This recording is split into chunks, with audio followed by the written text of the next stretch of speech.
Hey guys, how's it going? Welcome to another episode of Ferris Makes Hardware. Um, this is episode 7, and it's been about a year, actually about a year and 2 weeks since I did one of these. I think the last stuff we were doing, at least the last stuff I remember I was doing, was I was trying to make some kind of reload, so that I could reload the Xenowings ROM over UART. And I've actually thought a lot about that stuff in the last year, even though I haven't worked at all on it. And there's a couple things that I want to change. A little bit of sort of outside context and why I started thinking about this again. A lot of you guys already know, but I recently changed jobs again. And I'm working at a place called GraphCore now. And I'm going to just share a little bit about what we do there. This is graphcore.ai. It's a Bristol-based company. But of course, I work on their rack scale team in Oslo. So essentially what they do is they make these, what they call IPUs. And they're essentially machine learning accelerators. Very, very cool stuff. And in Oslo specifically, they're working on applications of these that are going to run in big racks of them. So this is sort of a prototype-ish representation of what the thing that we're building will look like. And there's some more information on this blog about it. And I can't really say, I think, anything about what I'm doing on this, so I won't. But suffice to say that I think this stuff is really cool, and I'm very excited to be working on it.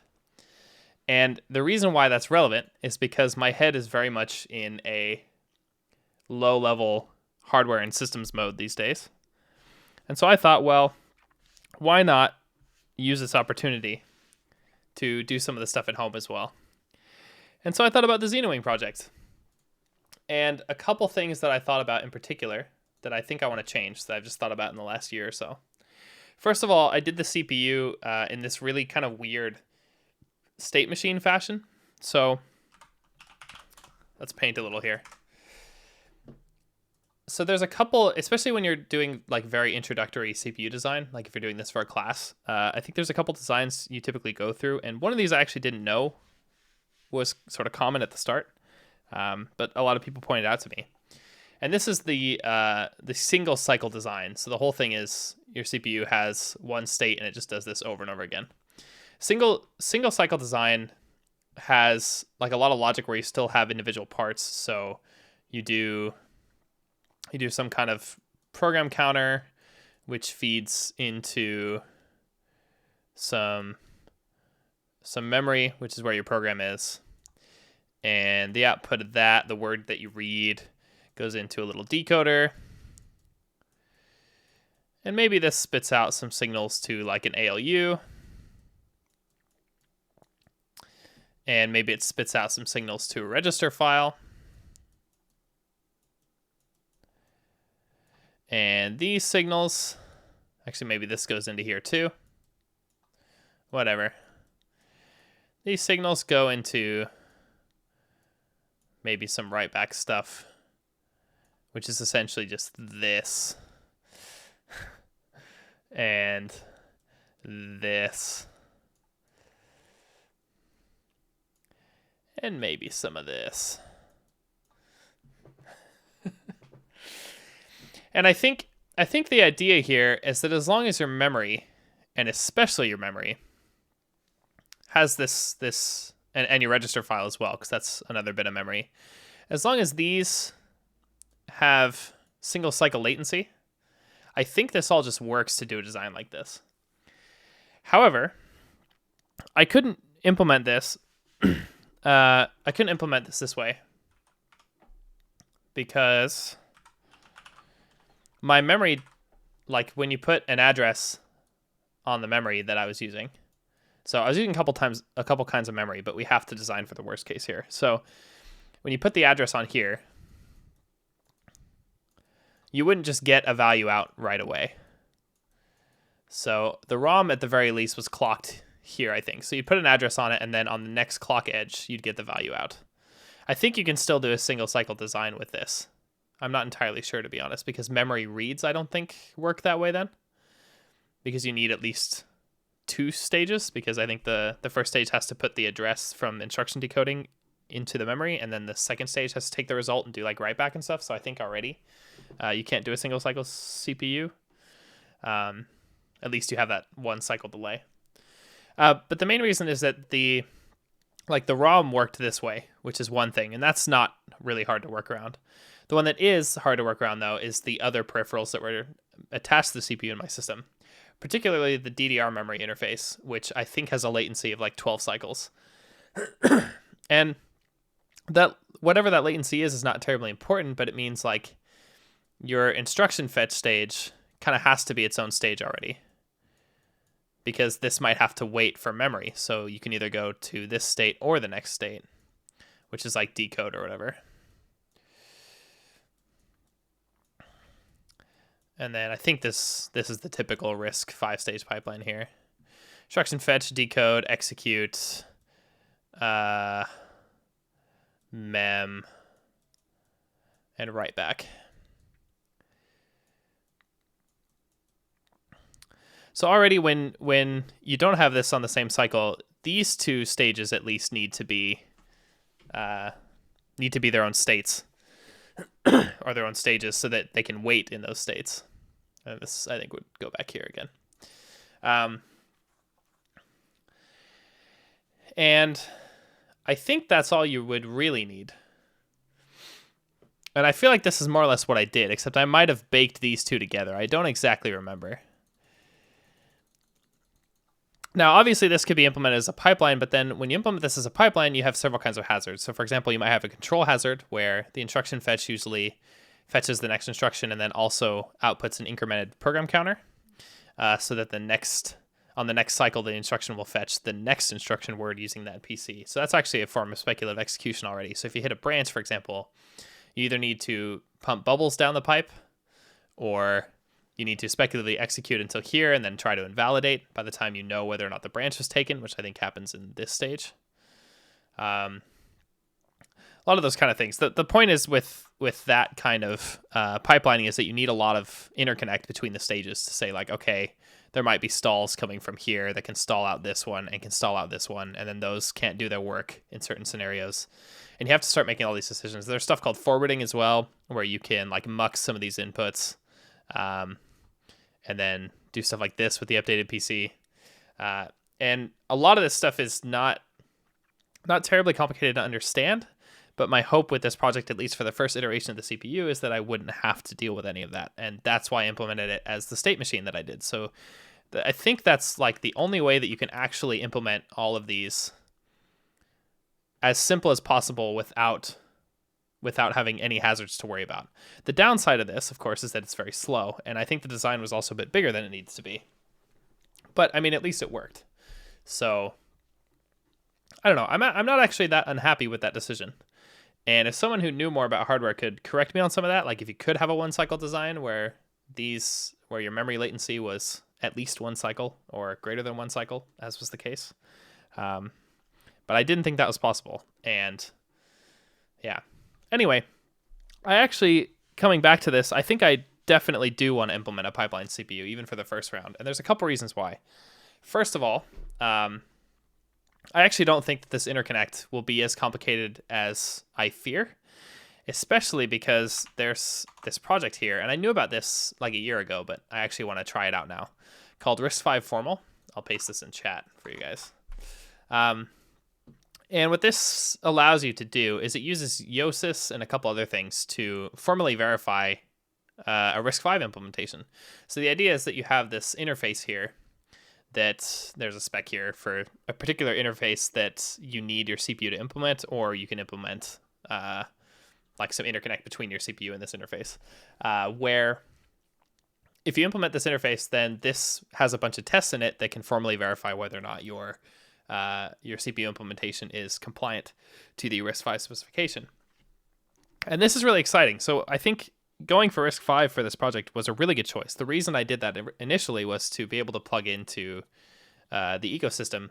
And in particular, I wanted the C compiler because I didn't really want to write an assembler. I didn't want to write a C compiler for a system. I wanted to learn about the hardware. So even if designing a simpler CPU by hand would have been easier, trying to hook into this ecosystem is a much smarter choice.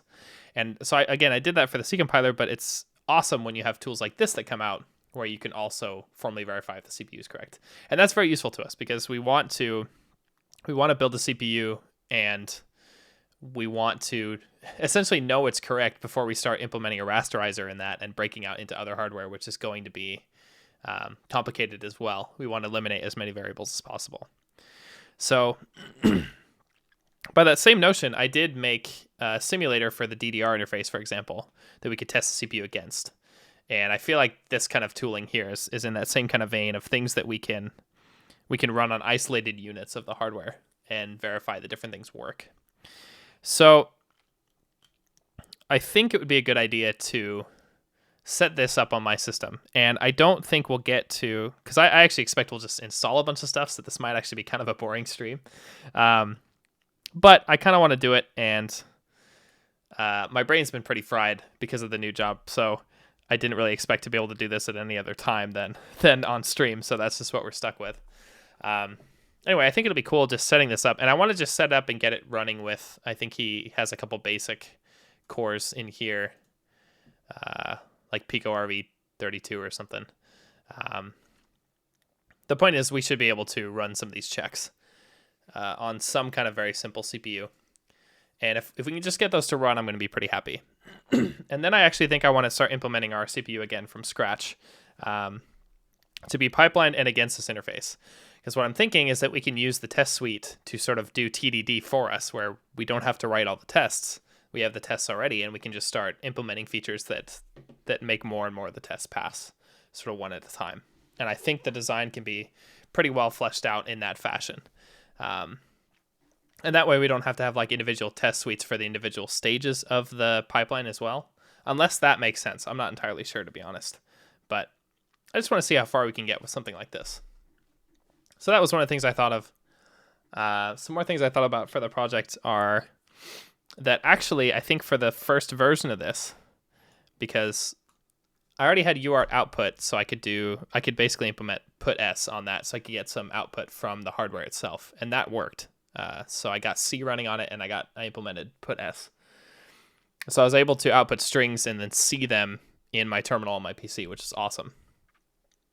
And then I started implementing, because that goes over UART on my board, and that goes both ways. So then I started implementing ROM reload, because I figured that we'd iterate on the ROM a lot more often than we'd iterate on the hardware when we're testing on the device, and that would be really useful.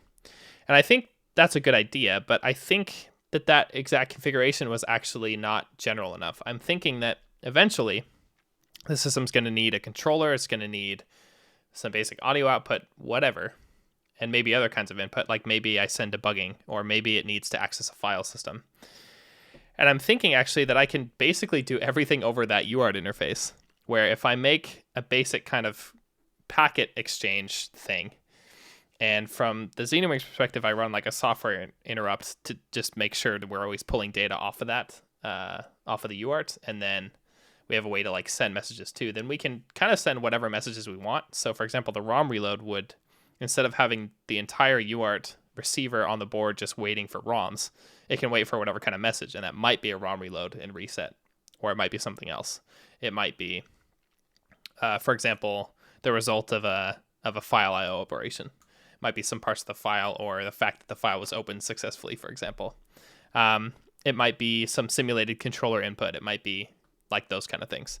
And I think that's a really good idea, because then we can sort of build the different sort of drivers for different parts of things that are implemented with that message passing interface, which I think will be really regular. And I think we can test that relatively easy on the PC as we iterate. The point being that we can figure out how the upper level APIs will work and start writing software against that. And then later, if I add like a controller via GPIO, then we only have to swap out that part of the design, if that makes sense. So we can kind of get a lot working at the cost of having this thing always being tethered to a PC, which it's going to be anyway while we're testing it. But I think it'll just make my life a lot easier when I think about it. So I think that's kind of where I want to go with it as we kind of build up more of this stack. But in the meantime, I want to re-implement the CPU, and I want to relook at kind of the memory topology and subsystem that, like the memory mapping interface that I had made previously, and just kind of revisit that stuff and make sure it still works. I don't really know what kind of timeline I want for this project. It might be that I don't work on this again for another year. But I just thought it'd be fun to work on while my head's kind of in this space. And in the meantime, we'll just start by trying to get some of these tools working. So that's where I'm at today. By the way, howdy guys in the chat. Daru2, Garrett Kelly, Alkama, Wistertube. Good to see you guys. And thanks for letting me know that I had music going. Whoops. But yeah, does that sound like it makes sense? I feel like it does. Because in either case, even if we went with the existing CPU design that I did a year ago, I would still want to implement this interface so that we can plug into this and make sure that the design is correct. Because what I kept seeing, and the reason why I wanted to look into this verification in the first place, is that I do actually recall finding some like intermittent crashes. And I think it actually had to do with the CPU and the memory system not playing very nicely together, which could be a problem in either. And already the CPU is getting kind of complicated. And so leveraging this kind of verification suite would at least allow us to eliminate a lot of potential parts of the system that bug could be in. Hey, Zakor. So yeah, glad you guys think that sounds sensible at least. I'm going to be a beer for a second, and then we'll start trying to set this up.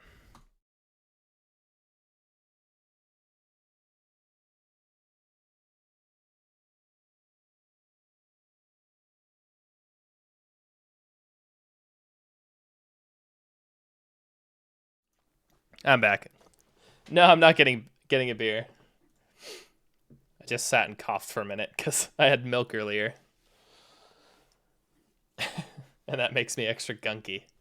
Anyway, let's just try this. So I looked into this a couple times just to see what's in it, and I haven't ever tried to set this up, to be honest. So here's the formal interface verification. We don't really need to look at that yet. So I'm just looking at the quick start guide here. By the way, there's a presentation about this and a talk that goes with this that I recommend you guys track down and find if you're interested. To be honest, I don't remember where it is. So, but you guys can find it through the project repo at least. In any case, I think there's this. Yeah, so we need Yosis, Symbiosis, and Boolector. I don't really know what those are. We're going to install those. And I think hopefully this goes relatively smoothly. These are not optional. A lot of this stuff, hopefully we can get a lot of these through MSys, which is what I'm using generally. Now I think we'll end up maybe building this stuff from source. I don't really know yet. We'll see. Anyway, we'll do Yosis first. And hopefully we can download just Windows binaries. This one seems to be official. Good.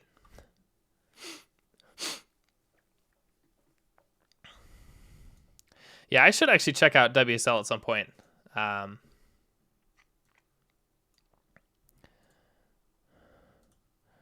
But we'll just be lazy today. So I just downloaded Yosis here. Extracting that.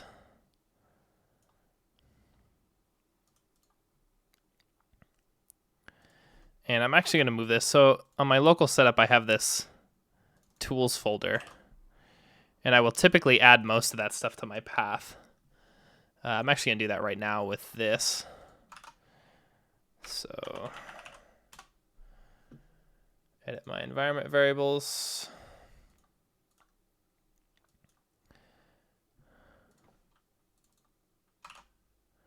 have that in it as well. Okay. And then that should give me Yosis. Okay.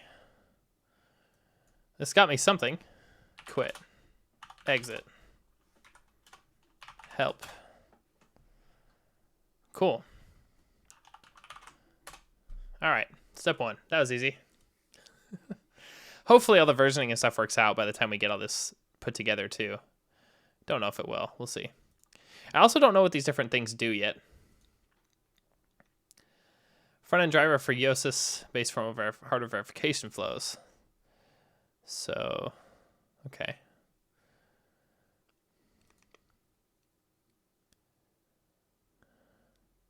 Yosis. Make. Is this just some Python stuff? It is. So this is probably just really easy to set up here.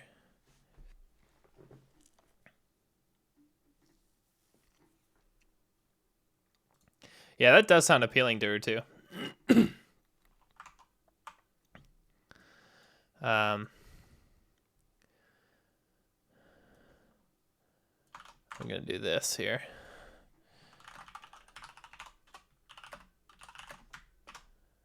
Whoops, what did I do there? Git clone. Whoops.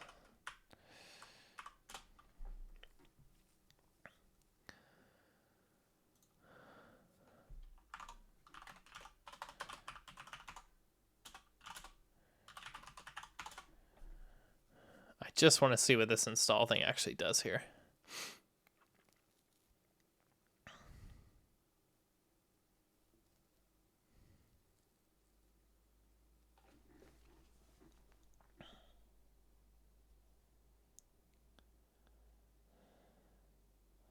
Okay, so this will put it in like my bin directory. That's fine. We'll just do that on make install. Oh no. That's probably because I'm not using the MinGW shell.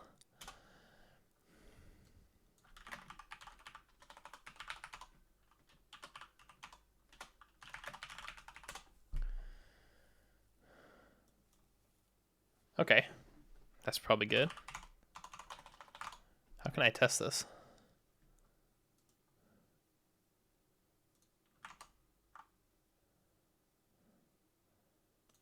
We'll just see if that worked. We'll just move on, assuming that it did. So I don't really know if that was supposed to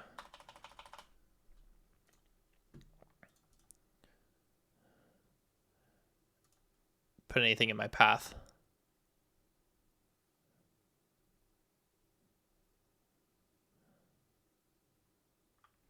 SBY, for example. Yeah, so here we have SBY. Whatever that did.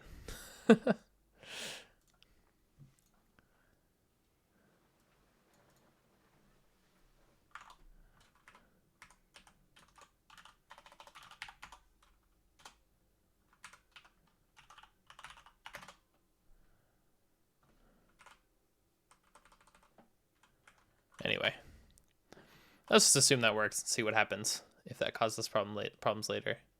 So Boolector, is that even here still? Yeah.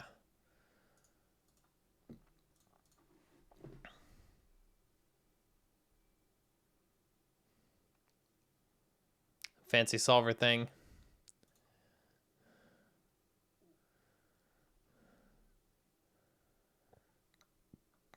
Okay, so this is a source distribution. Requires CMake. That should be fine then.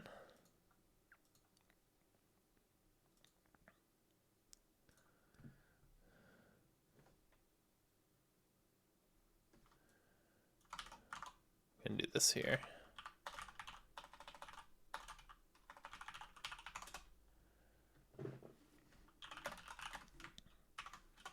I keep doing that. Bam.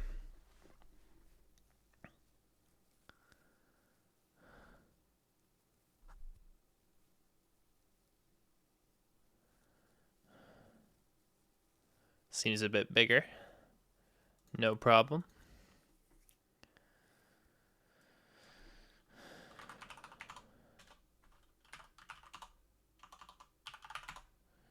Tribs, set up intro tools.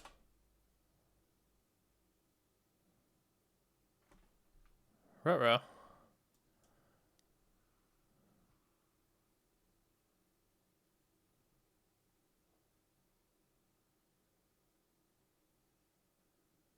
Okay, didn't like that.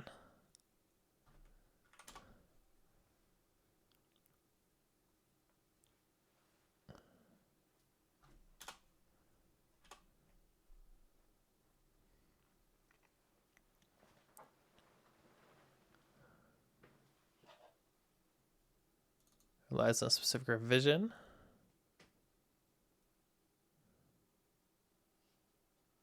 So it seems like it tried to check out the specific commit in btor tools. I'm just going to try and fix this by hand.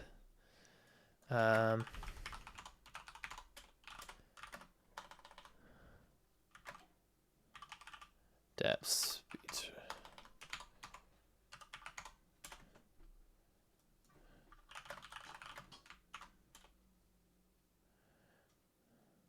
Okay. Version path not working in tree.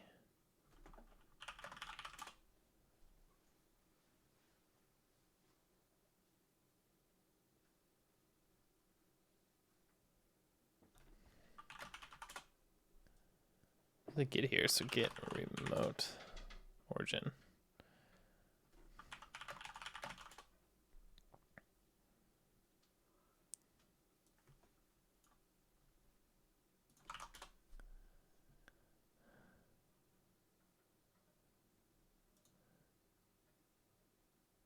Okay, so there's a Win32 branch here. Is that the same one? BA39?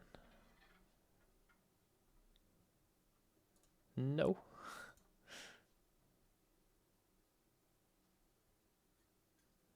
Just want to see if I can see this one. HC, whatever. I mean, really, I should just try and check out this.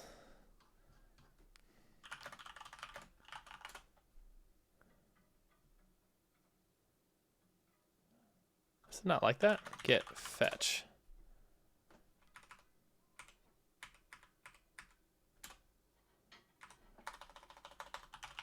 Really?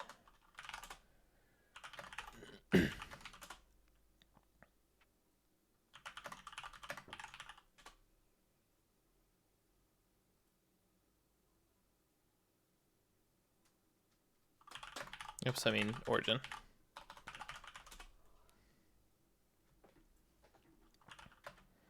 Yeah, let's try that.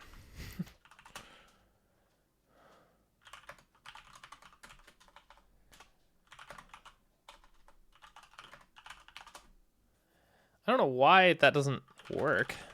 That's very strange. Well,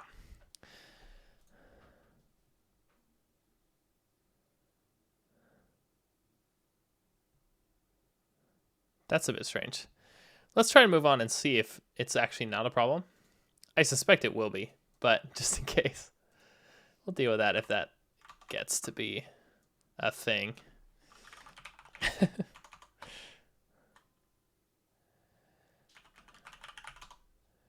Tribs, setup.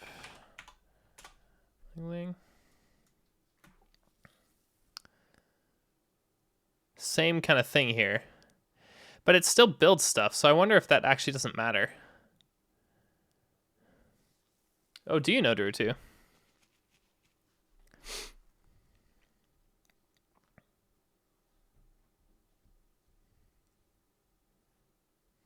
Yeah, that would have made sense, wouldn't it have?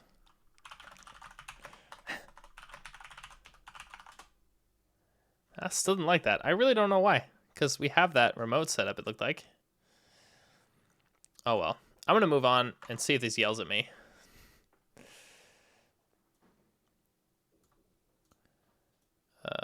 Copy that. I think this will just work.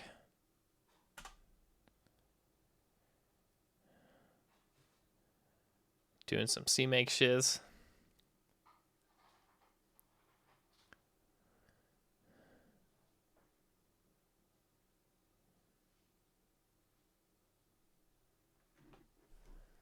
Really?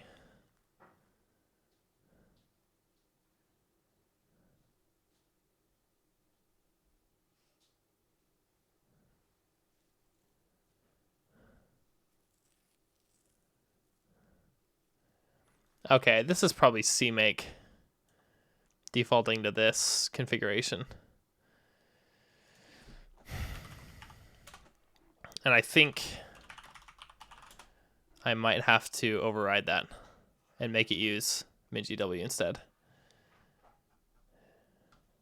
Because it looked like it tried to verify that this STD GNU99 flag was supported. I don't think that's supported with MSVC. So this probably needs to use GCC. This stuff is so annoying to me.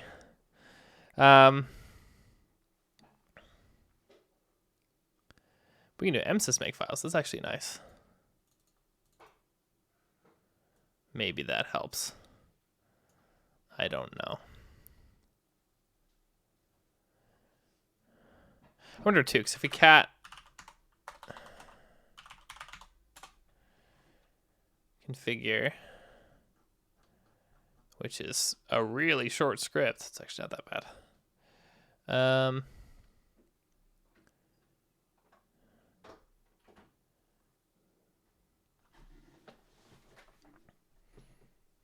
Yeah. Probably would be best to use WSL for this. Oh yeah, because we can pick up CMake ops like this too. I'm going to try this.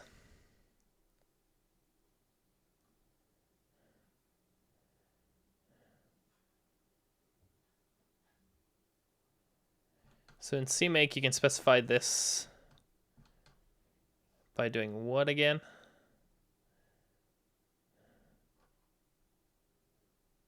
Generators. Hopefully this makefile will still use the right, pick up the right compiler. We'll see. But this was generators, and I think that was, or actually,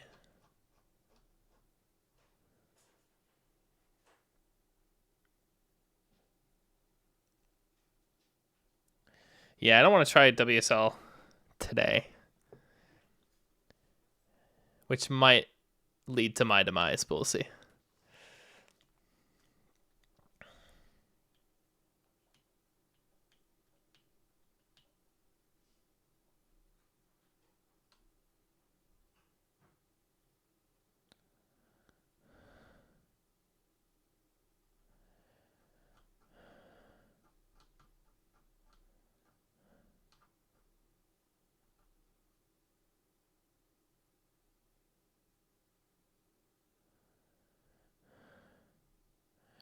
Anyway, we might want these. But we'll try it with this first. And how do you do this generator? I really don't remember.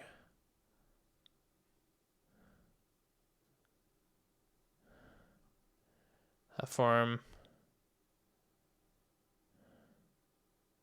Build some generators. This is -G and then the name. So if we do CMake opt is and -G this.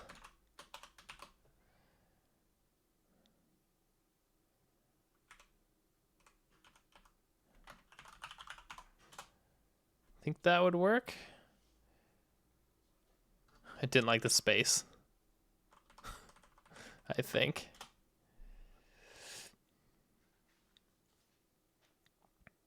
Really?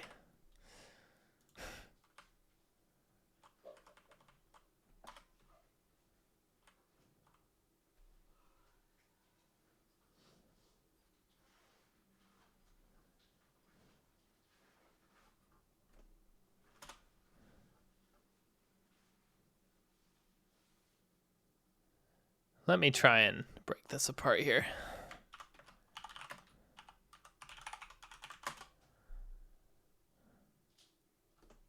Really? Is that not how you do that?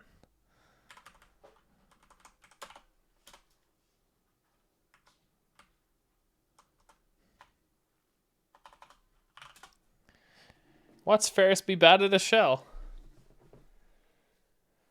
Ugh. Yeah, I'm gonna do that there too if this doesn't work, but I don't. I think this is what's failing right now. Or I mean, that seemed to at least get it here, but I couldn't find a generator called MSys and it doesn't say the rest of it. What the hell's wrong with that?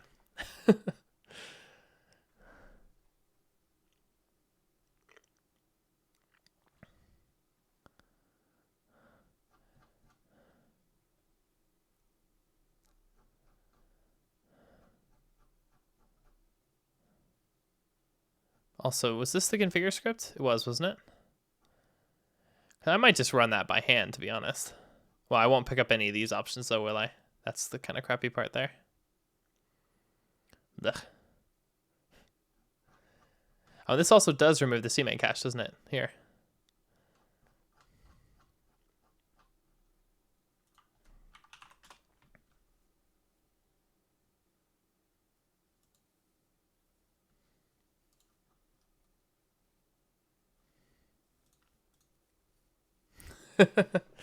Yeah, I miss cargo very much. I always miss cargo.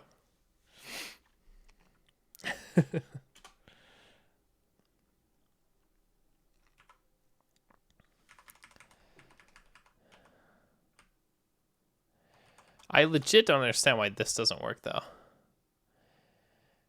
And I have a feeling it might be because of whatever the configure script is doing in addition to this. And maybe this doesn't work.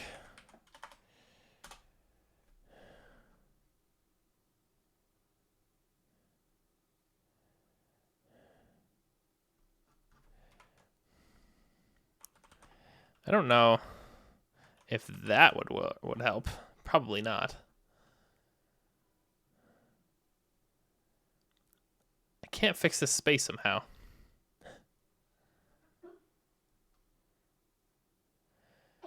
I don't know why they don't take like abbreviations or use spaces in these generator names. Okay,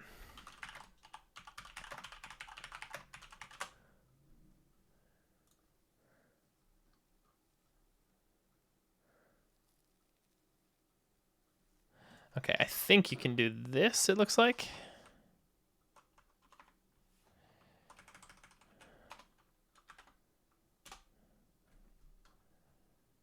And here it picked up the space, probably because of this. Well, maybe that's what I need. Still nothing. What if I do this? Right, and now this doesn't work because of this.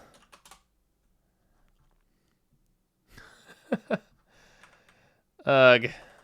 That's frustrating.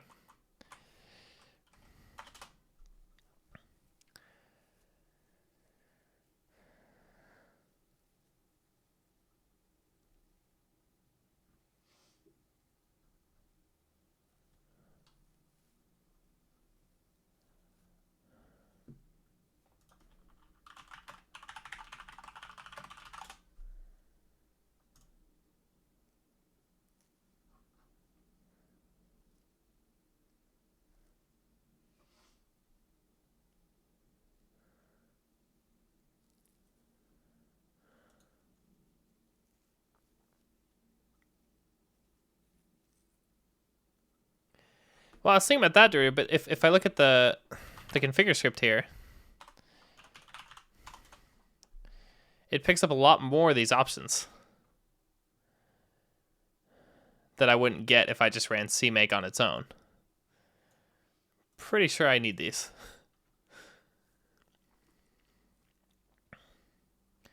And so I don't think I'm going to get away with not using this configure script where it also adds this.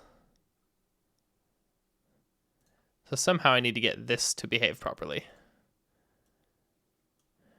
And I feel like that's what the issue is here.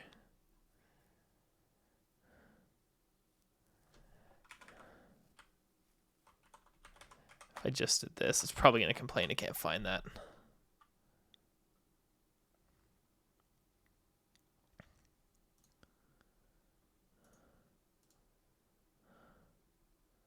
Selector here. Documentation.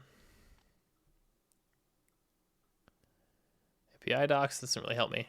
Quick start, maybe? No, it's still just the API. We have GitHub. That's here, isn't it?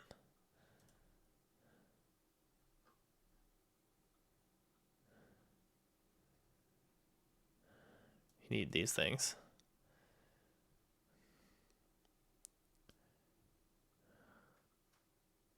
Set whatever.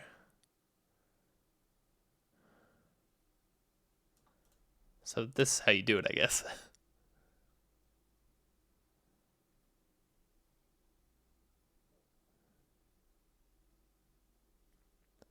Oh, look, here's compiling Win32. Maybe that helps. Probably work. That's helpful.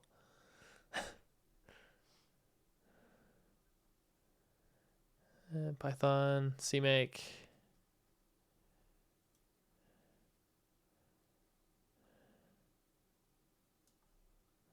Okay. We can do a vars.sh. I feel like this shouldn't matter. But we haven't even gotten this far, so.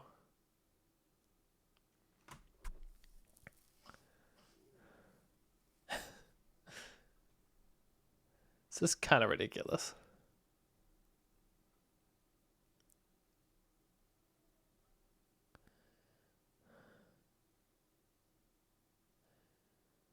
Well, here actually it shows this.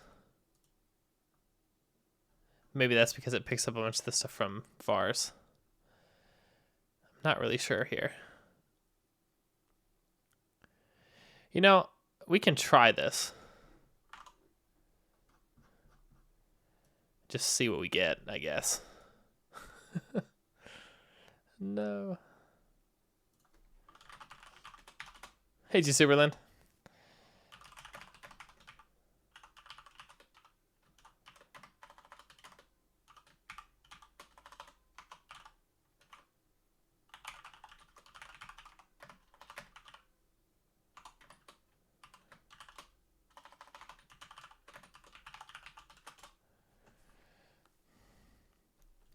Okay, it picked up GCC now, which is good.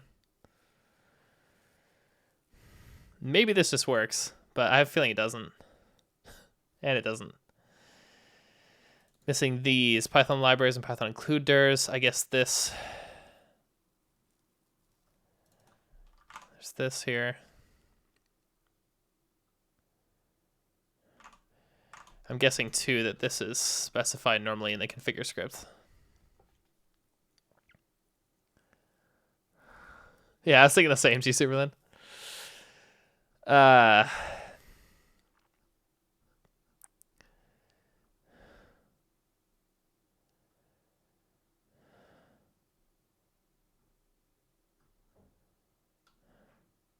actually not seeing that those are in here.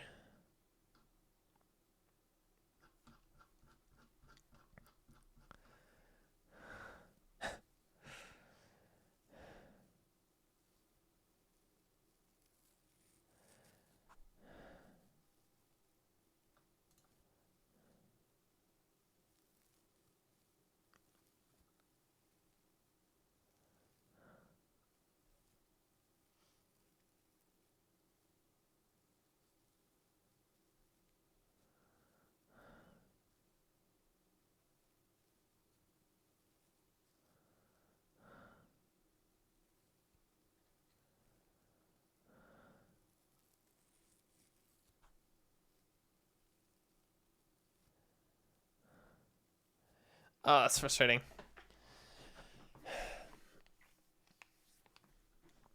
Let's see if we actually need Boolictor. I'm guessing we do, but I'm going to skip this for now and just see if this is a problem. We'll come back to it if we need this. This is ultimately what we want to do. And I'm just going to see if we can do this.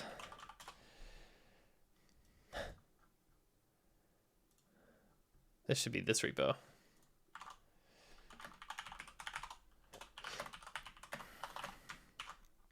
I'm being hopeful here. We'll see. Anyway, here, CD course, Pico RV32. And I guess we'll get this. Okay.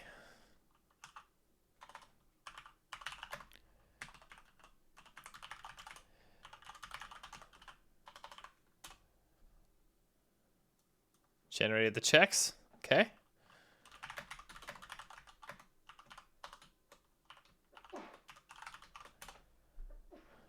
Failed to create all the processes.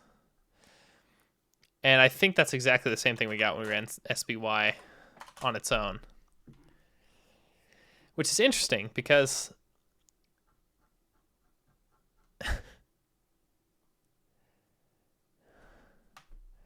well, it's not that interesting, let's be honest. But that had nothing to do with Bullvictor even.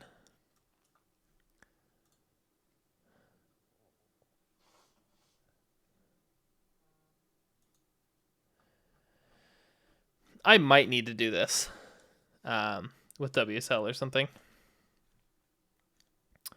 It's always frustrating when this is the kind of thing you really would like to do on Windows. At least in my case it is.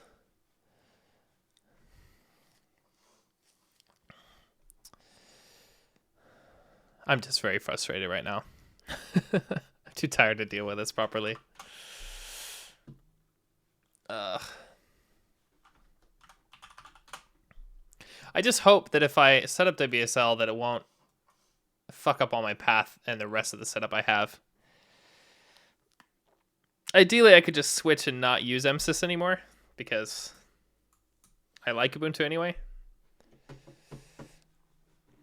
So ideally, I would just switch to using that, but I just don't like the idea of having both, to be honest, but I have a feeling I would have to use both for a while. Ugh.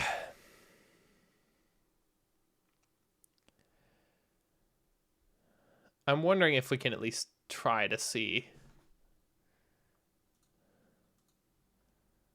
why we get this fail to create process error.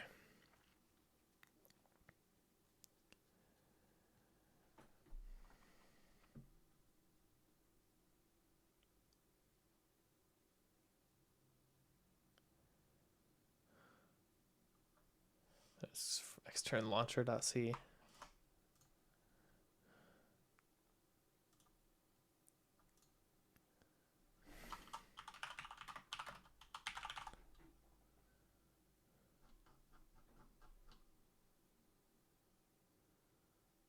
It's actually updated 9 days ago.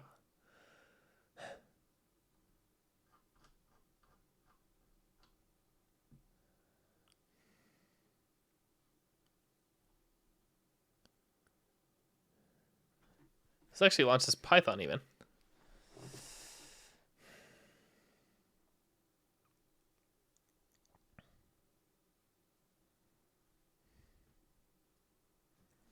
Yeah, I could try running this into VM, I guess. I don't have one lying around, so I need to set that up.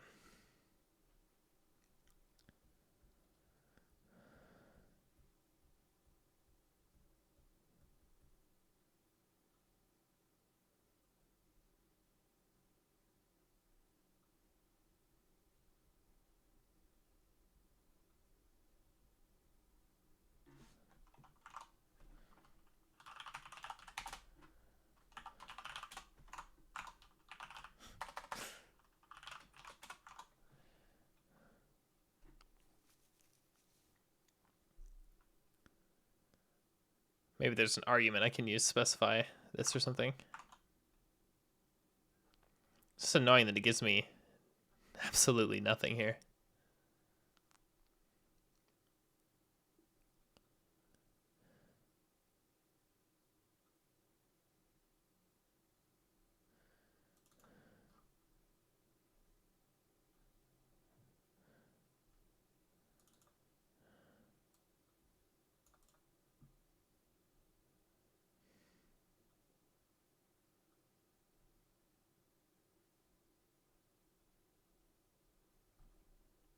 And not this, for example.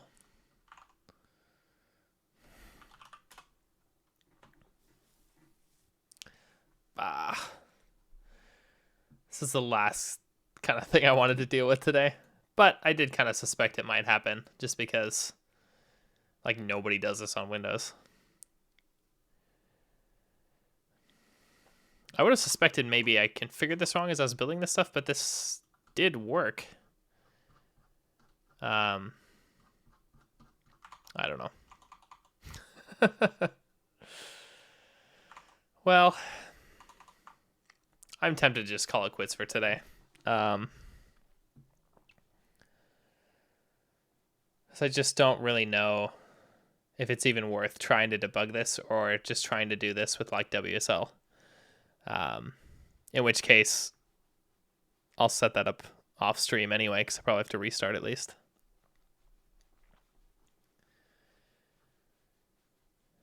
And maybe that makes this easier to set up. I don't know. I think I'll call it quits for today, and we'll look into that. And that's okay. I mean, this stuff, does it not require a restart?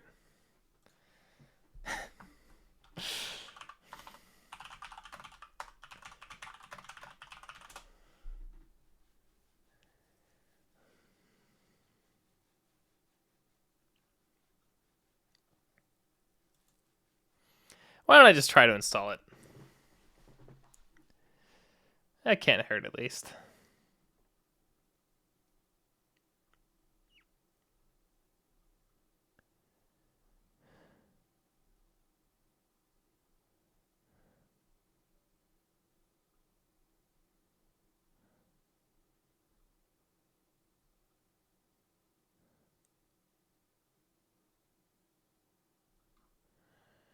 I'm just going to try it because worst case, I have to do it later.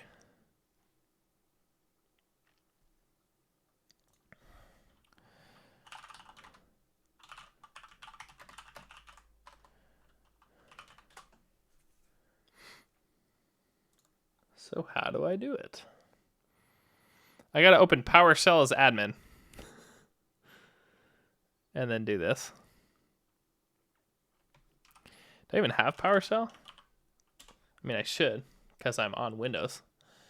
PowerShell is one of those technologies that I have somehow just managed to entirely avoid. And you know what? I'm not that sad about that.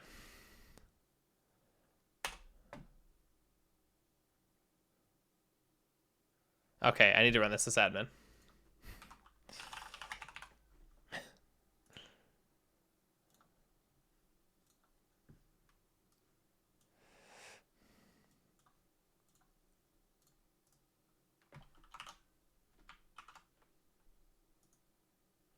Really? Can I paste? Yes. And what happened to my anything up here? I just realized. Does it just look like I have a blank screen? Because I have Windows up here. What is this? Okay. Strange.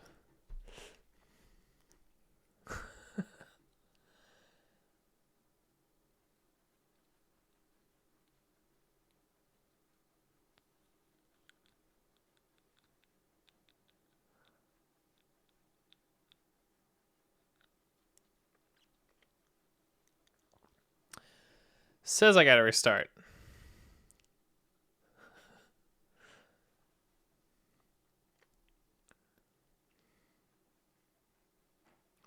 I also have to download and install a distro too, don't I? Yeah.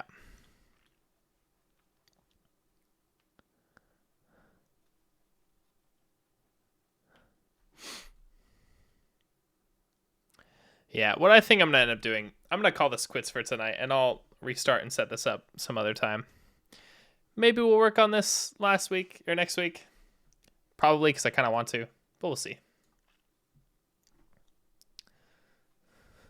Nah, not going to do a part 2 in 20 minutes. I would have loved to, but I'm just too tired today. So we'll call it quits for now. Anyway, thanks guys for hanging out and helping me try to set this up. We'll see if Windows Subsystem for Linux makes this any easier to set up. Hopefully it does. And then if we can actually get this to formally verify a core for us, then we're looking really good. And then we can start on our CPU again. But yeah, thanks guys for hanging out. I'll see you next time.